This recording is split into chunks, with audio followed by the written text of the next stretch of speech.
Donc, évolution de la masse volumique de l'air en fonction de la température. Déterminer graphiquement la masse volumique à 20 degrés, la température exprimée en abscisse est en Kelvin. Donc, pour la lire, on doit exprimer cette température en Kelvin. Donc, la conversion se fait en ajoutant 273,15 évidemment. Les 5 chiffres significatifs ici sont superflus.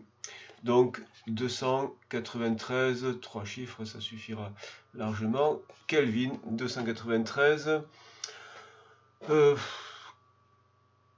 Pourquoi n'ont-ils pas mis de graduation supplémentaire? On doit être donc par ici, donc sans doute ici, entre 1 et 1,5, peut-être 1,2. Donc, la masse volumique à cette température-là, par lecture graphique, à 1,2 kg par mètre cube. Pourquoi cela ne commence qu'à 78,9 Kelvin? La courbe commence ici. À quelle situation particulière cela correspond? Alors l'énoncé nous donne des indications en degrés Celsius. Donc il faut exprimer cette température-là, 78,9 en degrés Celsius. Donc pour la conversion dans l'autre sens, on retranche 273,15.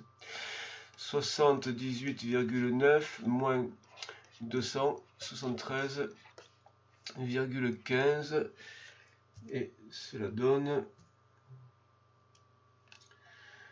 194,25 moins 194,25.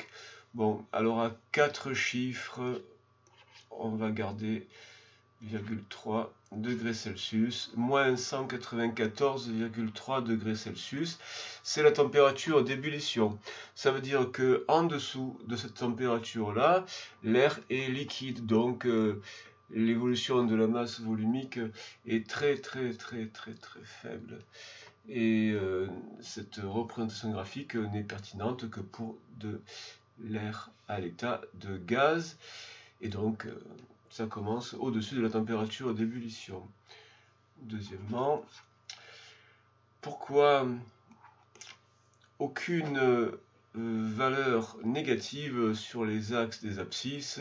Eh bien, la température absolue est liée à l'agitation thermique des molécules. C'est la mesure de l'agitation thermique. Donc, le zéro absolu correspond à des molécules immobiles, donc au minimum d'agitation thermique.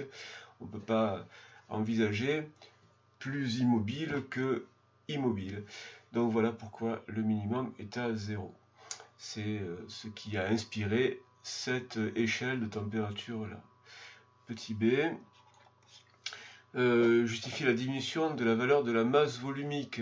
Bien, lorsque la température augmente, l'agitation des molécules augmente et les molécules prennent de plus en plus de place.